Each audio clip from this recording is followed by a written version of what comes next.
Welcome to Everything Life Coaching. I'm John Kim. And I'm Noelle Cordeaux. We are the founders of JRNI Coaching. We're super passionate about all things coaching and want to share what we've learned from over a decade of coaching and training over 1,000 life coaches. Dive deep into a more meaningful career, find freedom, and make an impact on the world around you. Hey guys, on today's episode, we're going to go deep on life design. What is life design, and how can you design your own life? Noelle, good morning. Good morning.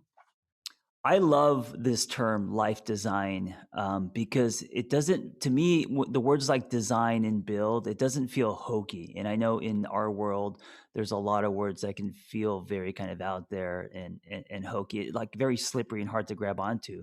But life design lands for me. Awesome. I'm so glad it does. And this is a concept that I have been dorking out on for the last at least 6 months. Mm. And I'm really excited to talk about it today. It makes a lot of sense to me as well. And especially when we're looking at the realm of coaching and positive psychology, though life design comes from a really unexpected source, there's so much alignment with what we do. When Noelle announces that she dorks out on something, you want to definitely catch that energy because it means there's good stuff. It means she put some work into research, and so like catching fireflies with jars. I want to catch all your dorking outness. Yeah, it's such good stuff. It's such good stuff. So let's get into where this all began. Yeah. It began with a story about two friends, Bill Burnett and Dave Evans, and they are both alumni of Stanford. They're instructors at Stanford in mechanics and automation and product design. So think about, creating Mm. different aspects of automation, creating different physical products out of molds and casts. So, the theory that life design is based on is design theory that goes into your phone, your microwave, your computer, the slinky that your kid plays with. Everything that we touch in this world has come from design theory. Right.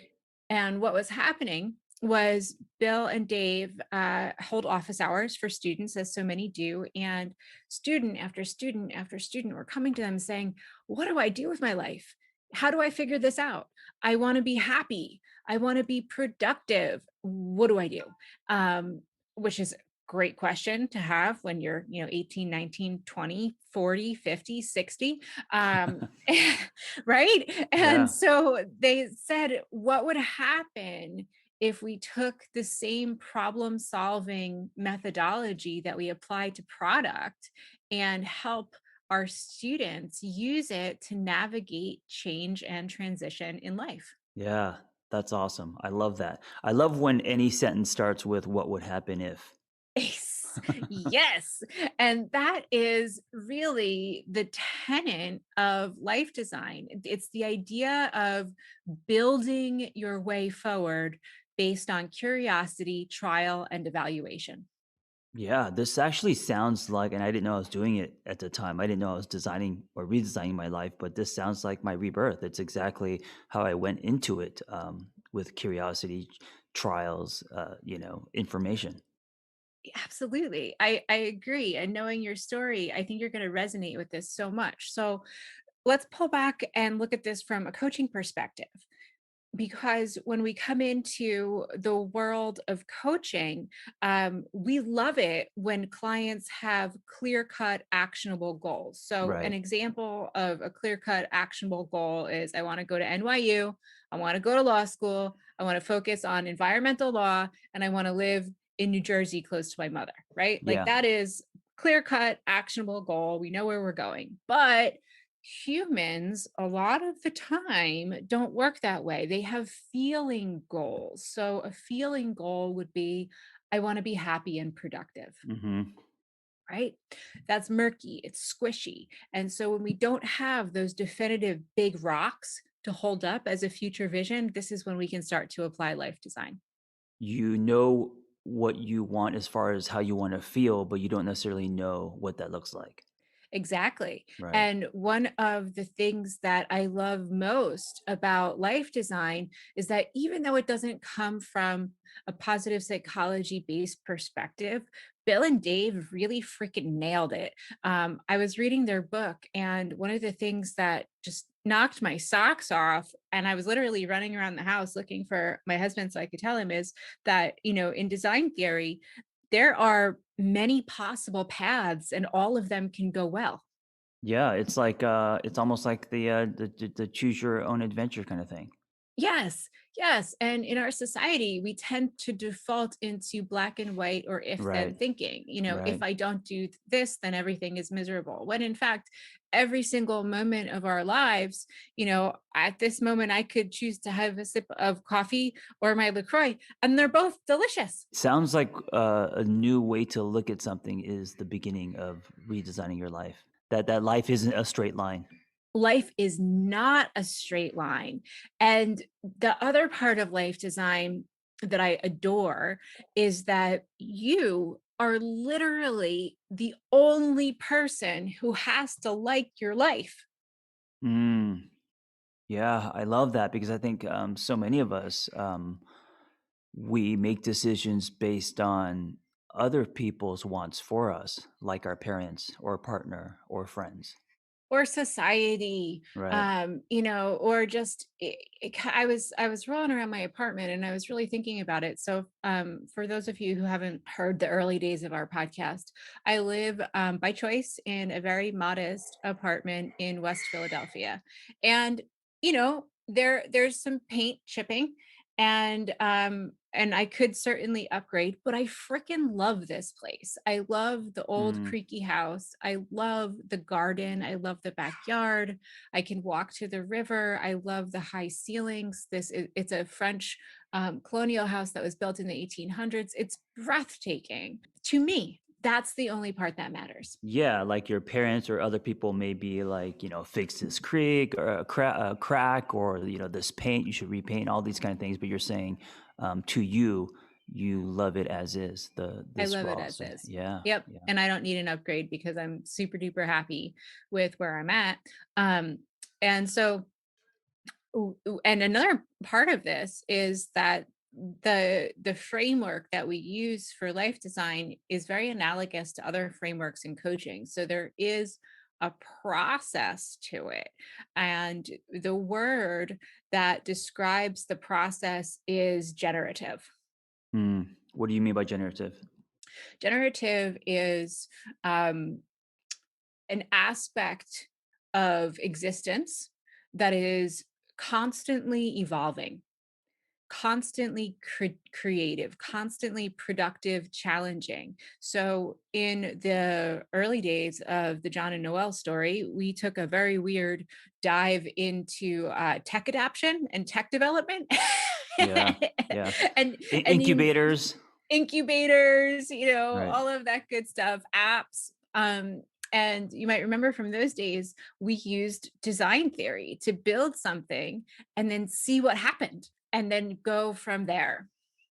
Applying that to your life is interesting, but also as a coach, it's really helpful because with those concepts, now you have something to apply. So it's not just a conversation and questions, but there is design to the actual session. Yes, there is. And life design isn't for everyone because it requires getting comfortable with the unknown. It Hmm. also requires the acceptance that your life is going to end up as a tapestry of different turns, U-turns, wrong turns, failures, Right. enlightenment, celebration. It's going to be all the flavors. So if you're a structured person and the idea of tossing out the rule book terrifies you, life design might make you a little bit squirmy. You're one of your all-time favorites, Frank Zappa. Oh yeah. There's a So quote. Frank's What do you say? He There has a quote. is. If you end up with a boring, miserable life because you listen to your mom, your dad, your teacher, your priest, or some guy on television telling you how to do your shit, then you deserve it. Ooh, man, that's a little. It's kind of a mild slap in the face. Well, I mean, hey, like I've had this quote up on my wall since I was a kid. Yeah. And to me, there is nothing more terrifying than a boring, miserable life. And, it takes the power back because I think it gives you like, life design gives you the permission to design a life that is, honest to you, unique to you, and I can relate to this because when I was a therapist, there was a lot of shoulds, thrown my way, like I should tuck my shirt in and I should, carry the DSM, I should have an office, I should have all these things, and it just didn't feel right, and so I had to have some honest conversations with myself, and I start to design a life that felt more honest to me. So yeah, I could relate to this totally. Absolutely. And if I had listened to my mom, my dad, my teacher, my priest, or some guy on television, I don't even want to know what would have happened.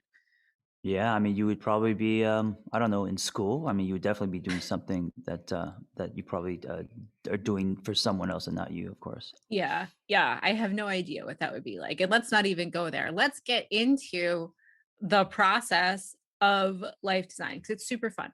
Yeah, how do we do it? How do we do it?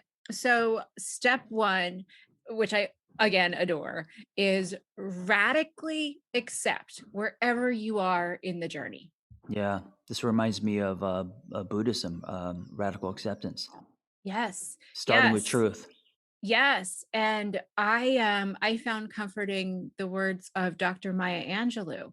"We have to confront ourselves," she said. "Do you like what Hmm. we see in the mirror?" And according to our light, according to our understanding, according to our courage, we have to say yes or no and then rise. Mm, yeah. So starting with where you're at, who you are, this is truth, not judging it, but accepting it radically, and then from there, building, Yep. or in this case, designing. Yes, and calling yourself out. Hmm. If you're sitting there day after day and repeating to yourself, your friends, your therapist, "I'm not happy." Okay, it's time. Right. Right. Yep. And this is the next part is really important. And I think that it will resonate with a lot of people because, in what I describe as the Coke commercial of life, when you go to your school counselor, and all of the parents who have kids going off to college will certainly resonate with this. The question is, well, what's your passion? What's your passion? And that's bullshit. Like, honestly, very few people have one thing that they're passionate about. And even if they do, it sincerely changes over a lifespan and takes on lots of different flavors. And if we started to accept and discuss this more as a society, I think we'd all be a lot better off. Yeah, there's pressure when it comes to passion and purpose, and Mhm. I always tell people that, your purpose isn't a singular path where there's a bell at the end to ring. You have many different purposes throughout your life, and you're just kind of collecting them like gold coins. And um, I like this idea, and it's a tweak, and it's um, instead of what's your passion or purpose, what's your understanding of yourself? Yes.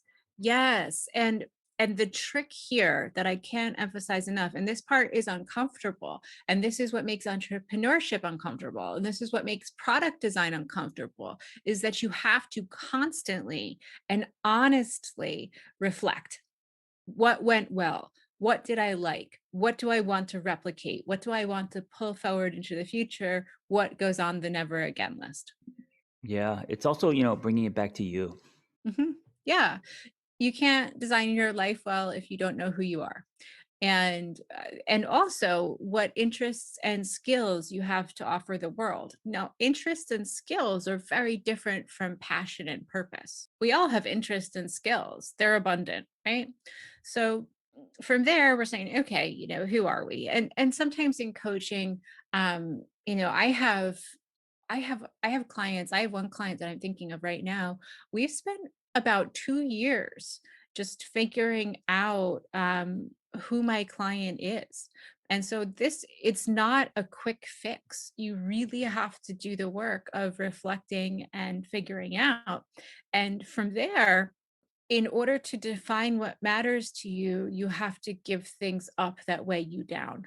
Yeah, investigate and take ownership of what matters to you, about self, world, others. Release what doesn't align with the person you want to be. And this is what's hard. This is what's really hard is to um, possibly say no or draw boundaries or when you release what doesn't align with you, you may end up leaving friendships. You may end up leaving careers. It's hard to do this. Oh, yes. Or it leads to radical self-acceptance and you're just happier. Hmm. So like I'm never gonna have a totally pristine house. Right. Like It's not you. it's not me. I'm a Yeah. piler. I'm a messy piler. I have piles of books, piles of papers, piles of like sticky notes, Hmm. that I've saved over the years, and that's me. And I'm very happy in my little I don't know, it kind of looks like something out of Harry Potter with books everywhere. Yeah. My little corner of the universe. Yeah, I can relate. Yeah. And then, next up is brainstorming, which is super fun. So if you radically accepted yourself, if you let go of what didn't serve you, if I stopped trying to have a clean house, what would spring up in its place? What else Mhm. would I do with my time? What are my possible pathways to an integrated existence? And then number 5 is build a network through empathizing and learning from others. Yes, It's and this interesting. is where, I think there's so much, overlap with positive psychology. What I was thinking of was Martin Seligman's perma theory that highlights positive relationships, positive engagement. So, Mhm. um, connecting with and learning from others is something that we're not used to doing. We've been raised in a meritocracy, a world where, toxic individualism rules, and again, I say bullshit. I'm cursing a lot today and I'm super not sorry about it. It's, my Frank Zappa is coming out. Um, Yeah. but when we get down to it, we've been taught to be competitive, to stay in our lane, to do our own work. And life design turns that upside down. Yeah, it's about doing life with others. Yeah. Empowering yourself, through your community, your friends, the people around you. Yeah. And it's all about talking to people. Talking to people is so important. We can all live in our heads all Yeah. day and paddle our own boat as far and as fast as we can. But when we actually sit down to have a conversation with somebody else, we feel better. We are able to be more generative. We get more out of the conversation. And this is what coaching helps us do, is to begin having conversations in an effective way. Yeah. We're not meant to do life alone. We're social creatures. That's our hardwiring. So, you gotta engage with people, and a lot of people don't like that, but there's so much power in that. Yeah. Yeah. And then, from here, where do we go? It's saying, okay, what's our story? What's our personal brand? And this is the area, I think, John, where you really exemplify life design, because you've taken this out into the world and really done this with your own story, with your own personal brand. And I think you can change along the way. I always tell people, in journey coaching, when it comes to branding and stuff, that it's not dried cement. As you Oh, no. evolve, yeah, your brand will evolve, your passions will evolve, all your truth will evolve. Yes. And changing your mind is super valid, especially if something doesn't feel good or if something's not working out. It would be very anti life design if you stayed or continued in a situation where you're looking around and you're like, I really don't like this. Step 7 is to try it out, test your ideas and assumptions, in the real world, and this is lined with action. This is a to do. Oh, yeah. So, the beginning of the pandemic, and this is a great example, I had this thought, I had this brainstorm idea, and I was like, I'm going to start running. Mm. Mhm. And I then think I many tried had it. that. Yeah. It Well, it didn't didn't work. last long Yeah. because you have to take your ideas and assumptions out in the real world. And, several Charlie horses later, I was like, I am not meant to run. Yeah. Yeah. But the value in actually, having the idea and then putting action behind the idea is what's valuable. Yes, absolutely. And then, once you learn what happens when your idea collides with real life, that's when you can start to tweak and adapt based on what you learned Mhm. Be at all flexible. times. Be Yeah. flexible. I mean, I'm sure just even, having a child and leaning into parenting and, partnered life, you've had to juggle your schedule, Oh, yeah. It's, figure out when you can pass the baby off, sure. and adapt and change the plan based on what you learn, what works, what doesn't, sleep training. Having a child is probably, I mean, speaking of life design, I mean, you almost instantly have to redesign your life when you have a child. So all of this applies. Yeah. Yeah. So, when we focus um on enjoying who you're evolving into moment to moment, it's all about the journey. You might Hmm. find yourself in a life that you love one year, and then 3 years from now, it's time to change again. It's time to move on. And that's what's so beautiful about this process is right up front. It embraces the fact that we are never tied to a static future. Yeah.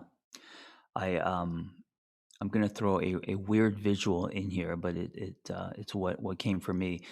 There's a video game called Super Mario Brothers that was super popular, I think in the '90s, and it's this little guy collecting coins. And what I love about this visual is that's kind of how I see life is you're collecting coins along the way. And the more coins you collect, the more you're connecting to yourself. Because I think we have this myth that there's a pot at the end of the rainbow and we just have to get there. And then you spend most of your life, chasing and not appreciating, the journey and all the coins that you're going to collect along the way. Yes. Yeah. Yes, absolutely. And in that video game, you got to go to different levels and different worlds, right? Right. Yep. Yeah, Yep. totally. Awesome. Yeah. And I like to think of every day like that. I get to go to a different level in a different world and Right. kind of figure my future out. Um and so, really wrapping this up, in order to enact this theory, it starts with your own relationship with yourself Yeah. and the belief that your life, your one precious life, is worth designing. Yes. I mean, this is huge. I think everything begins or ends with what you believe. If you believe that your life isn't worth designing, you're not going to do anything about it. But once you believe that it is, um, yeah, I mean, there's usually action right behind that. Yeah. So as you're listening, if I have goosebumps, if this is resonant with you, just know that your life has value and you deserve to create a life with value and purpose. And it has nothing to do with the size of your bank account or the cleanliness of your apartment or even what you said what you wanted to be when you grew up when you were, 5. You can change that right now. Hmm. A quote from Barack Obama: "Change will not come if we wait for some other person or some other time. We are the ones we've been waiting for.